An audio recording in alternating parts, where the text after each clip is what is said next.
Well, at least I'm being consistent. And don't worry, this is not another walkthrough of Horizon Zero Dawn. And as you saw in the first clip, and I'll explain what's going on with that, but first, let's load a game, and then I'll do a little bit more detail of what I'm actually doing. So, this is not any walkthrough, this is not a meta commentary, and guess what this is? Well, you're about to see as soon as I freaking load. Yeah, from the first clip, that was me on the OG Vanilla main campaign earning the Platinum Trophy. Because I put the time in it. And since I put the time in it, yeah, it was gratifying to get the Platinum Trophy. And it wasn't like tedious. I knew what to do because I used Google Walkthrough to find the last trophy. And once it did, of course I was going to show you guys the Platinum Trophy of me getting the Platinum Trophy from the main campaign. Absolutely. Now, this is, well, once it loads, I'm going to get to the area first before I go into like a deep dive into it. Cool. It put me in the spot I need to be. Alright, well, we'll start with this area. And I'm being consistent in terms of, for myself, I'm just glad this long project of Horizon Zero Dawn is over. And I'm excited of what I'm going to do pretty much once I'm done with this verdict video. Well, spoiler alerts. I guess it's a verdict video. Well, we'll let it load. But you kind of knew I was going to do a verdict video. Well, I do. I was going to do a verdict video after the base game. Absolutely. Once this loads. I can't wait to play. I can't wait to play the next game. Oh, man. There we go. Alright, well, let's save, of course.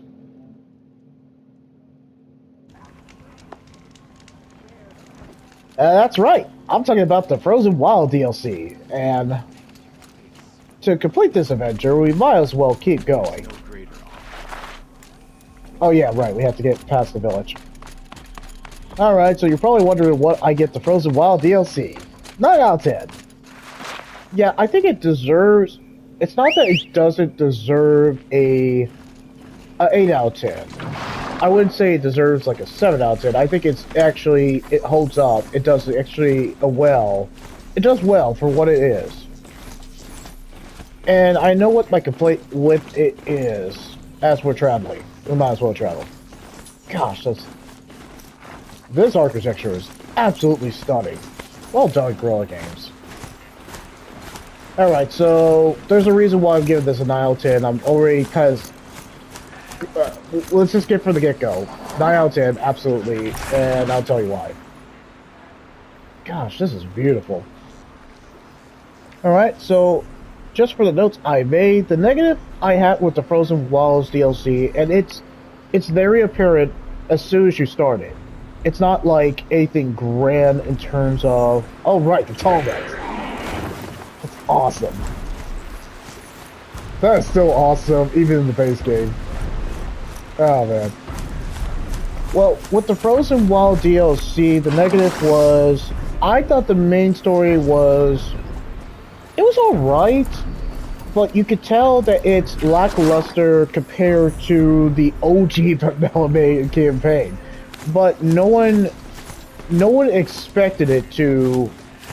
No one expected it to be, like, S tier like the main campaign. Absolutely not. I mean, what do you do... What do you do after the iconic moments with Aloy's personal emotional stakes? Oh, wait, what the heck was that? Oh. What the heck? Well, that's interesting. But yeah, what do you do interesting than Project Zero Dawn, Enduring Victory, Aloy's personal emotional stakes, a solid world, first foray into a solid world building, and just have iconic moments throughout the whole thing because of fan favorite Aloy. And once you give us like a fitting ending that really fits Horizon Zero Dawn, like, it really fits. What do you do? What do you do after that? It's kind of like, so what now? well, I guess we can make DLC. Yeah, that sounds like a good idea. And that's kind of what it felt like with the Frozen Wilds DLC. They made a DLC. They made it, but the story is, it's just, its time is over until Forbidden West. And it's not anybody's fault. But you could clearly tell that they did not have the grand scope of probably Horizon Forbidden West. This is just a snack, like I said in my walkthrough for Frozen Wild DLC. This is just a snack until we do for Horizon Forbidden West. This is as high as we go? I guess so. Ha ho ho ha ha ho ha ha. But yeah, it's just that the main story, it's not essential. And I can honestly tell you it's not essential. And why is it not essential? Because all the biggest questions and mysteries were already addressed in the main campaign. I'm calling him Hep. I mean, we get a little bit more insight about Hep and why he's gone rogue. And we get a little bit more context about Banuk, but that is pretty much it. In terms of, like, anything, like, important to the storyline, there's nothing really important. And I can honestly tell you that, too. There's nothing really important. This is a DLC that you could just watch all the cutscenes on YouTube, and nobody would fault you if you basically just watch the DLC cutscenes or watch all the cutscenes for the DLC, and then just wait for Horizon Forbidden West, or just to catch up to the story before Horizon Forbidden West. Watch us all in cutscenes, and then just move on. I wouldn't blame you, because the story is just not, it's not pivotal, it's not essential, it's just there to tie us over until we get to the proper game, or to a proper sequel. It is as it sounds. And I had a thought when I was pretty much doing Horizon, or when I was doing the Frozen Wilds. DLCs they exist for three reasons. One, there was an intentional plot hole in the main story that they had to have DLC. Like The Last of Us Left Behind, I immediately think of, because there was a plot hole, but it was like a plot hole that it actually did need like clarification. It really needed that like DLC. Just because it was essential. It needed it. There was just no way they could not leave a DLC out. Second reason, gameplay variety. Because of the gameplay limitations they had in the base game, they really wanted to show like what they really wanted to do instead of the gameplay. Coming at once. Yeah, I don't blame you, Aloy. This is like Frost code. Well, I'm actually scanning it. And the third reason, so gameplay limitations, this is like the gameplay they really wanted to put in the base game, but because of time constraints and deadlines with the developers, they had to use a DLC to give us the gameplay they really wanted to show us. And the third reason is money. That's simple enough. Like, they're trying to be a cash cow. There's no reason why they need to do DLC, they just wanted to make money. And a lot of companies are responsible. They're irresponsible for DLC in that third category. And you're probably wondering where... Oh wow, that's interesting. In the case of the Frozen Wilds, it falls in the second category. It was there to show new enemy types, new... like, not really story-wise, it was just to show new skills, new gameplay variety, new enemy types, new skills, and just a new section of the world. It's already a fantastic world, they just gave us a more interesting world as well. That kind of sums it up. I'll try to make this fast because the Frozen Wild DLCs, I made sure I made notes, so I'm going to be pretty much clear, concise, and straight to the point as much as I can. Alright, so now we can actually talk about the positive. So the positive is, well, the first positive, and I'm going to just show you too. You know what? As I'm kind of freezing my ass off, we might as well talk about the solid new enemy types. Roll the next clip. Solve that problem. Oh, yep, boss fight.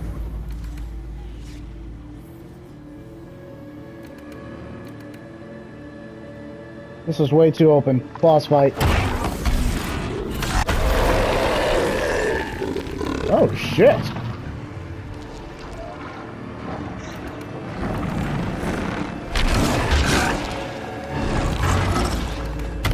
Yeah, we're gonna have to fight that thing. Okay, you're back. You see what I mean? The enemy types are just freaking... They're amazing. And I'm gonna actually get to one of them because I want to show you how amazing they are. Yeah, the fire... To the Fire Claw, the Frost Claw, to, like, only just, like, alternate skins of enemies you fought before, but the Frost Claws and the Fire Claws are one of the best part, and the Scorcher, too. The new enemy types are more challenging. That's what I appreciate about them. They have new movesets, well designed, from already a plethora of fantastic enemy designs in the base game. They're just more tougher. That's what I appreciate about them. They're tougher. And they will pretty much kick your ass from sundown to sundown to sunrise. Yeah, they are tough.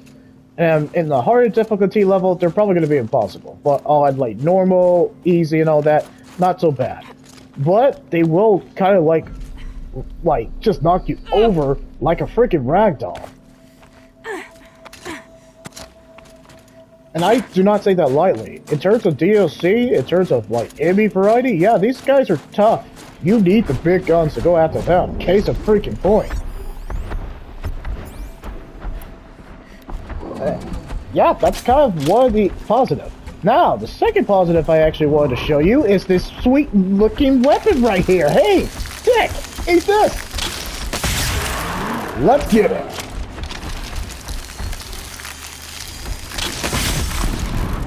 So, in terms of the ice cannon, and I'm going to show you, okay, while we're kind of like looking at the menu, the new weapons are freaking awesome. From the ice cannon, to the fire burster, to the store bits, the elemental weapons add so much strategy and so much flourish. Oh my gosh, he is big guy!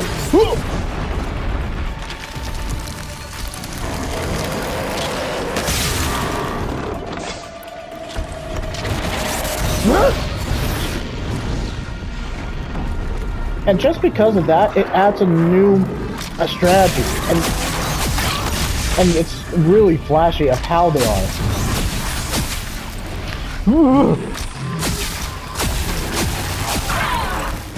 Oh gosh, he still lands like a sumo wrestler. Oh my gosh! Craziness! Son of a...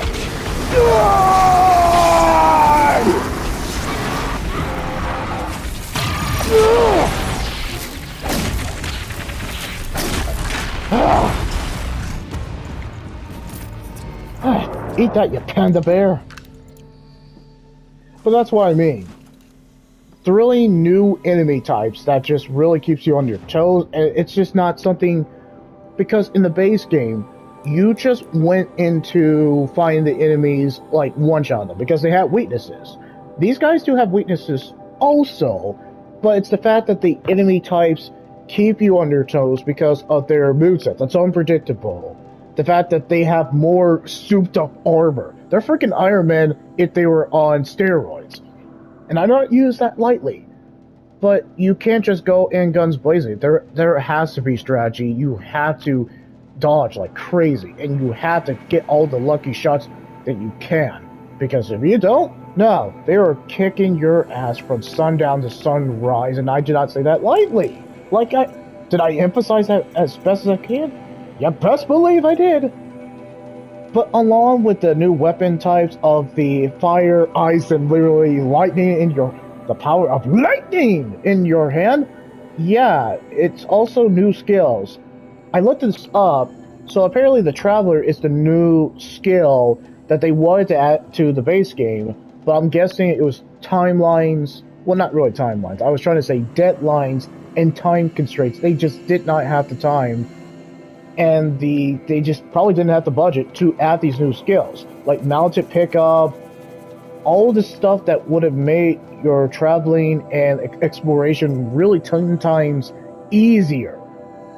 Like the mounted repair, I cannot count all the times I used it in the DLC, but it really is kind of a fun, essential feature I really wish the main game had, but I'm glad they added it with the complete edition. It makes it so cool that your steed will be around longer because it can be damaged pretty easily.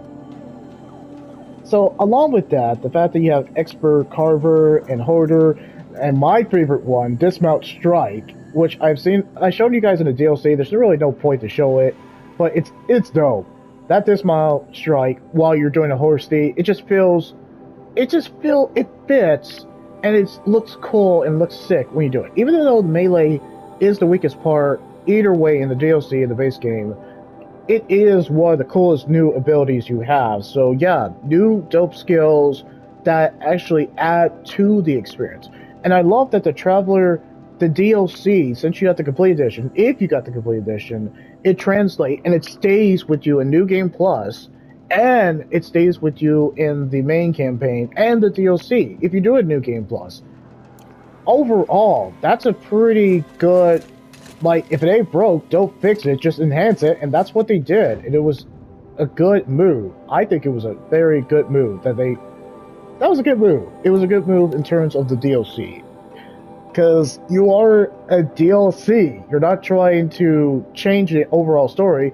You're just trying to enhance the experience, gameplay variety. And that's what their vision was for this. And that's okay. Now, the other positive as we're traveling is say what you will. I don't think everybody's going to fall in love instantly with these characters. I thought the new characters for the DLCs... Whatever they do with passion. That's true. Now, the other thing I enjoyed in terms of the DLCs was definitely the solid new characters. And you guys these characters might not be your cup of tea. You might not like them, unlike the OG main campaign. And I get it. Silence was a fan favorite. Rost was a fan favorite. And Teb, and you'll remember the names distinctively. You'll remember the names. Out of the DLC, you'll probably just remember Aratak and Aurea, because this is their story. Like, front and center. It's their story. Non-stop. And I totally get that. Yeah, that's something I really want to buy. But yeah, those are the two characters, but I actually like all the characters. I wouldn't say more, but I liked them equally like the base campaign because they were well written, great motivations. And along with that, I liked how the characters were. There wasn't like any character development because Aloy was the one with the most character development. But there's no character development with Aloy significantly because she already got her character development. So people might be pissed that it's lacking, but it makes up for it because of the side characters. And before we roll the next clip, yeah, I found everyone distinctively... Yeah, everyone was just so more different than the main campaign. I enjoyed their side mission, I like where they're going, and along with the side characters, they had excellent voice acting. I didn't care about the Werak. Oh, is this a relationship?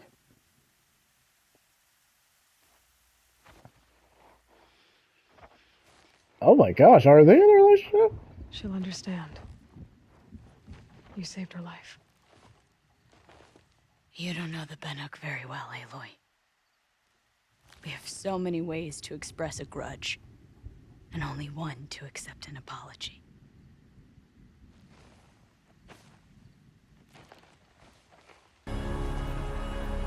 Yeah, Riff, you gotta let her go. My sister!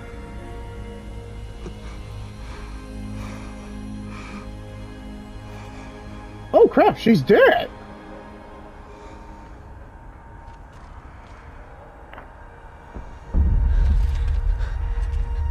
This entire place is gonna go. Aratak. Aratak! Aratak. Survive. Prevail. You are Banuk. What else matters? Oh, that was good. That was a good callback. Oh. Aratak. She wouldn't have wanted you to die here.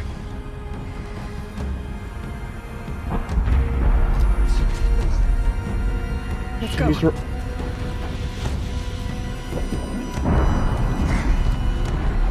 Go!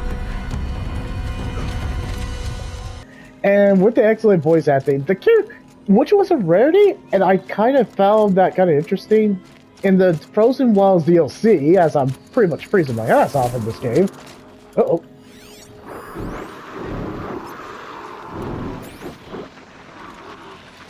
Okay, as I'm hiding away from these guys, what this DLC also did well with the side characters was also humor. It was more humor than I thought it was until it got to Aurea and Air Attack. When it was Aurea and Air Attack, there was definitely emotional stakes and all that. But when it was like side characters, when it wasn't serious, no, there was actually a lot of humor with the side characters. Alright, well, let's roll the next clip. So this Thunderjaw heart you brought Bergren. Let me ask you this, all right? Why would it matter that the heart was broken into two pieces? Can't you just stick it back together? Of course you can't just stick it back together. I just meant... Oh, I bet that scam artist Arsarim could. He just wants to send us on another stupid errand. Oh, he's not so bad. I like Bergrand. Like him? Tulamat, he sent us out in the snow to nearly die under the feet of a Thunderjaw. And Boys, shut up! Ugh. Every time someone brings up that stupid heart. How about a break from all this white? I'll meet you there. What? People expect you to hike for miles, hunt huge machines alone, and just bring stuff back? Mostly. Not me. I'm fierce. Oh shit, she was meta! See what I mean? I got a actually more chuckle in the Frozen Wild DLC compared to the OG main campaign. Yeah, there were some still laugh out loud moments in terms of the main campaign, absolutely. But the DLC made me laugh a little bit longer. Or not longer. It made me laugh more compared to the OG campaign, which is kind of interesting. But there was more emotional and personal stakes because Aloy was just doing her journey of self-discovery. But her journey of self-discovery has already been completed because the Frozen Wilds, I can't remember if it takes place after the main campaign. I think it does.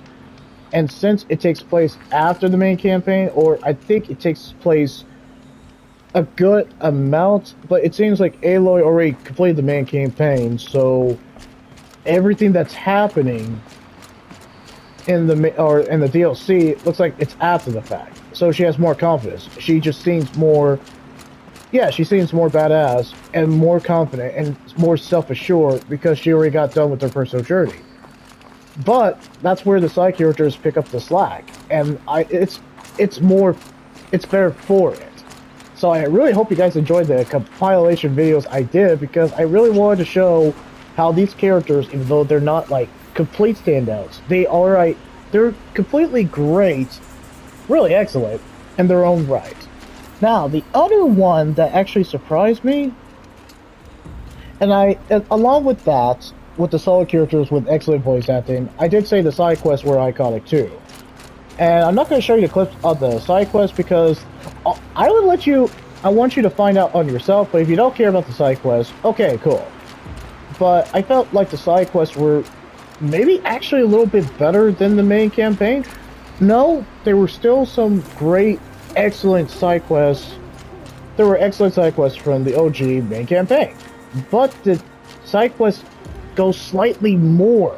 And it goes slightly more in terms of like, it feels like the side characters were fleshed out and there's more investment that you want to do in terms of the, well, side quest DLC. And that's all I'm going to say about that.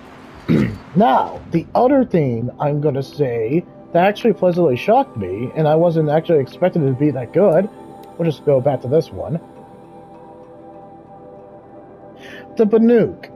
I know that Banuk was, like, it was touched on in the OG campaign, not extensively, but I actually like that the Banuk gets their time, or they're in the spotlight. I very much appreciate that the Banuk culture was focused more. Find out about how they function, their hierarchy, what's their custom, what's their traditions, who do they banish, what is their like crime, what is their laws, what makes them tick. And that deep dive into the Banuk culture was actually one of the fascinating things.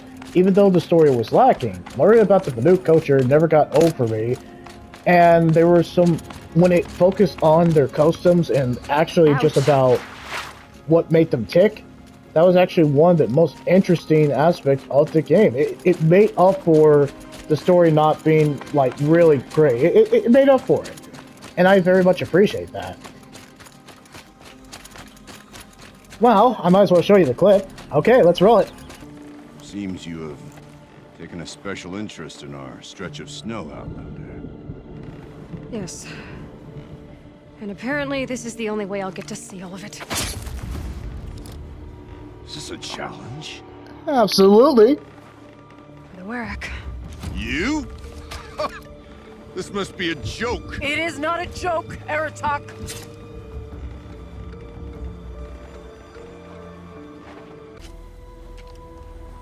Come on. She defeated the machines, not I. Okay. It is proven. She is the better hunter. Yeah, look at my Not screen. Banuk.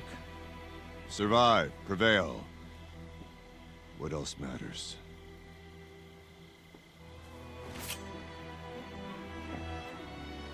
My blood is in your teeth.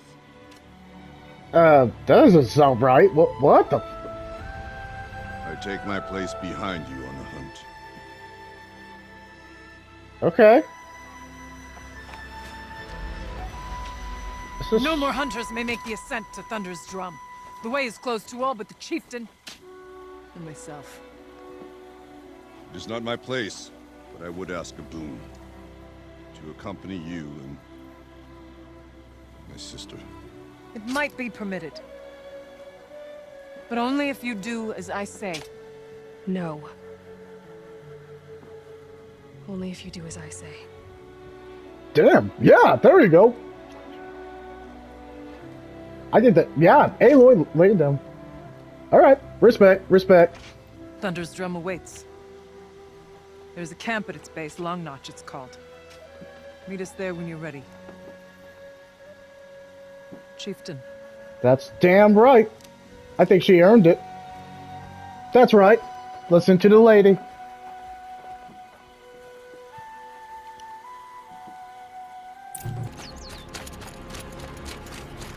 Alright, well, as I'm ready, I hope you guys enjoyed that clip. But yeah, I don't think the Banuk culture is addressed in some reviews. I think it is a knowledge. I think it's a highlight, and it should be a knowledge. I think it's one of the best parts of it. It's one of the strongest one, along with the enemy types of the new weapons. And another thing I noticed too was the character, and I think it's because they had the budget, and it's the fact that they had more resources, and because of the resounding success of Horizon Zero Dawn, the base game, I think the animation actually got more better. Because when I looked at Aloy talking to the characters outside of the cutscenes, when she's just talking to them, like even Silence, she's expressive in her facial animation, but you could tell that they didn't have the budget to kind of keep it consistent. Like the animation to just be like more fluid all the time. Whenever she was just talking, like just standing still, stationary, she had like a BioWare look, but without the BioWare like I can't move my face without expressing anything. No, and I'm not digging. No, I'm not like dissing Mass Effect's BioWare's look, but let's face it. When they first started, they had rigid animation, but it got better. It got better as the games got old, or as the sequels came out. But Horizon Zero Dawn, they did the same thing, just more expression and more fluid in the animation too. It wasn't like completely rigid, but you could tell that they were limited in terms of their budget because they didn't know this was their first deviation from Killzone IP. But you could tell that they didn't have the budget to be consistent with the cutscenes like that. Oh yeah, that's true. Gosh, that's gorgeous.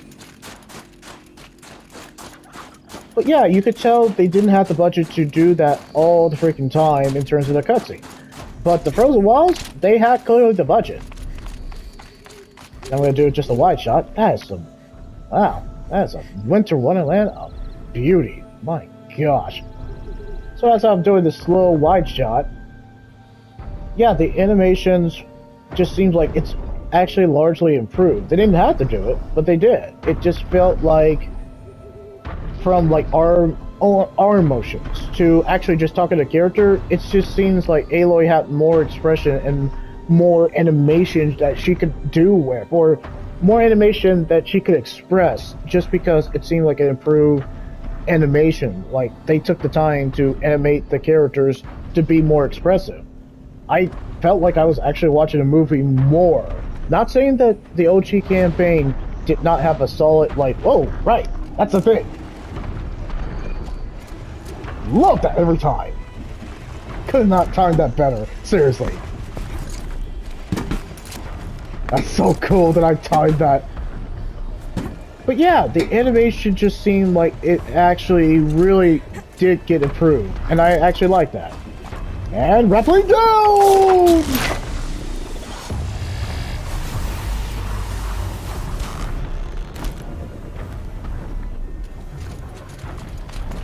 Yeah, so I'll actually just show this quite like brief clip about how the character animation looks now. Time to override this. That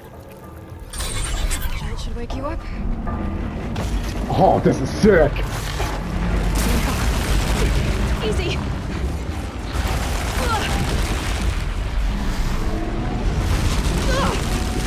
Right, it's never easy. You should know this by now.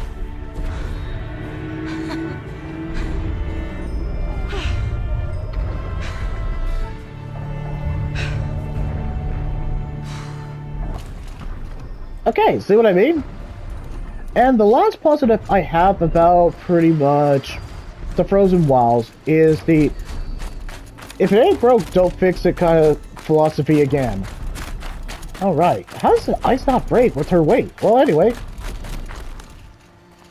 I like that the world building it's still consistent and it's still beautiful, just like the OG campaign. But what this one does well is the more heavy focus into, yeah, in terms of like really pushing the PS4 as best as it could. I'm talking about the environmental beauty. Look at this. I mean, it was already fantastic in the OG base game. Don't get me wrong, but just the fact that they really pushed the envelope in terms of the environment, it's just like you really feel like you're in the coat with Aloy when she's like, go. Yeah, and that's what you want in the DLC. You're not trying to outdo the main campaign, unless the main campaign either sucked ass or it was so fantastic on the main campaign. You're not trying to add to it, you're just trying to enhance it. And that's what you want for a DLC. And that kind of sums up my thoughts about the Frozen Wild DLC. And it's about 27 minutes, but that's okay because with the edits with Share Factory, I'm talking about like the edits. I'm talking about this video because I'm going to be, of course, making edits in Share Factory. So, guys, that is my complete, concise thoughts of the Frozen Wilds. I know this one was short, but it's DLC. I can't tell you more of what's going on. And man, I gotta get a good wide city shot. Yeah, we gotta do it. We gotta get a good, like, slow-mo kind of wide shot.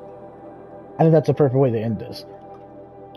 But yeah, I think 9 out of 10 or 8 out of 10 is justified for the Frozen Wilds. And if it got lower, I get it, because after playing the fantastic OG Vanilla main campaign, I can honestly see why nobody would give this DLC a high score. I can absolutely see that. But in terms of how DLC goes, yeah, this one was pretty fantastic. I think a 9 out of 10 is pretty great for this one. And they did the solid job, and it's a tough job. It's a very tough job. They did the solid job of having people who already completed the main campaign to come back to Horizon Zero Dawn. Like, hey, I already finished Horizon Zero Dawn. What's going to make me come back after I finish the OG campaign? Well, we have a DLC coming. Okay, freaking so. What are you going to do? Well, we're going to take you in the Frozen Wild. Okay, loving it so far. And that kind of sums it up. It's a tough task because you can't outdo the main campaign. You can't deviate from the story because the story routed all its plot threads as best as it could. There are probably a few, but not so much from the first game. And the fact that the main story in the base game is just so phenomenally well, there's nothing more you can do to it except for enhance it and add some sequel bait. And that's what this game did, sequel bait. But there is an ending, but it's not themed like, it's lackluster. Because the main story is just there to fill the time until until Forbidden West. But in terms of DLC goes, I think this is kind of justified in its price. I think it's a 9 out of 10. Would I play it again? Not like anytime soon, but I enjoyed my time with it. So, as I like to say, you can definitely leave that like, comment, or subscribe. I'm actually more awake, so get me just like, not long, because I'll actually go ahead and address the next game. I'll try to do as much videos as I can on the next game just for today, because tomorrow we're going to also cover the Big Four, and I know what game exactly I want to cover because it's been a while. Man, look at that slow-mo city-wide shot. Oh yeah, this is going to look good in the clip. Well, anyway, that's all I gotta say about the Frozen Wild DLC. I hope you guys are enjoying my Horizon Zero Dawn. I enjoyed every moment of it, period. I know what my complaint was in terms of the DLC and the main campaign, and that's all I can say. So I'll see you guys in the next clip, but if I don't see you, well, no, I'll probably see you guys. Alright, time to end this one. Wait. All of my interactions with Aurea were recorded and stored in my memory. I'd be happy to play any of them for you, but there was one in particular I thought you would want to see first. I captured it 4 years ago, just after I told her that I could no longer defend myself against the Daemon's attacks. I will speak of this to my brother. Aratak is strong. At the Battle of the Frozen Ghosts, he took 3 Karja arrows and still came back to camp carrying a wounded scout. Never was I so happy to see him. Or so proud. So you see, if anything can be done to defend you, he will give it all he has. Aloy's here. That's enough for now.